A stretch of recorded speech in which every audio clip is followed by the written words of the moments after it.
This evening to hear from Representative Fred Keller, the Republican candidate, and Dr. Jennifer Ragen-Kay, the Democratic candidate. First thing I'd like to say is it's unfortunate that we're talking about any wave, because we should talk about good public policy and what that means. What do I see coming? I think it depends on what part of the country you live in. There are areas where there's going to be more Democrats elected to the office, and other areas where there's going to be more Republicans. It's really hard to tell what's happening because there's been so many polls out there, and now everything's so immediate. I think we're probably going to end up, unfortunately, with the status quo in some areas. What I would say is that I think it's going to depend upon where you live and what happens, and more so the candidates. We shouldn't get focused on whether it's a red or a blue or what the candidate is, but what do they do? What do they stand for? It's hard to tell. 2 years ago, nobody would have predicted we would have had President Donald Trump. So I would hate to really say, is there going to be a red wave or a blue wave? I just hope that we get a wave that is of service to the people that put us in office. So that probably didn't answer your question, but I'm not good at taking odds.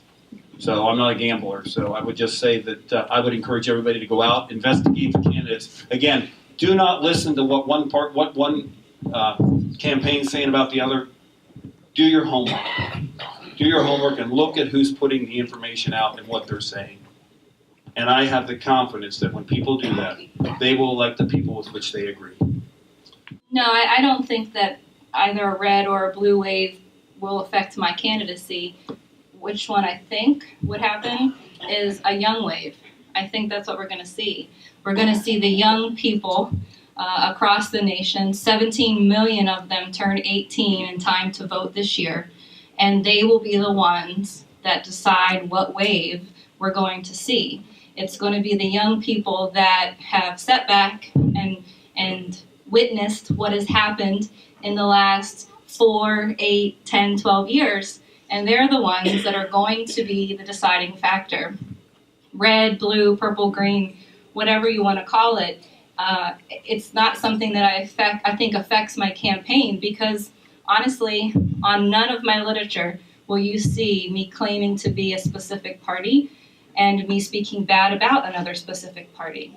I didn't do that because I'm ashamed to be a Democrat. I'm a proud Democrat, born and raised a proud Democrat, coal miner's daughter, hardworking, work for everything I have.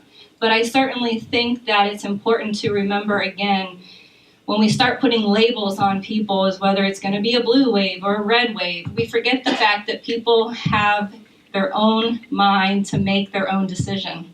They have the opportunity, as Representative Keller said, to look at history, look at voting record, look at what has or has not been done over the last 8 years, and they're the ones that can decide for themselves. Is that the type of district they want to grow up in? Or is that the kind of district that they're just going to say, I'll go there for my education. I'll go to Susquehanna, I'll go to Bucknell, but there's no way in the world that that is a district that I want to raise my family in. On the other hand, is the district that I've chosen to raise my family in, and I'm going to fight like heck to make sure it's one that my son wants to stay in also.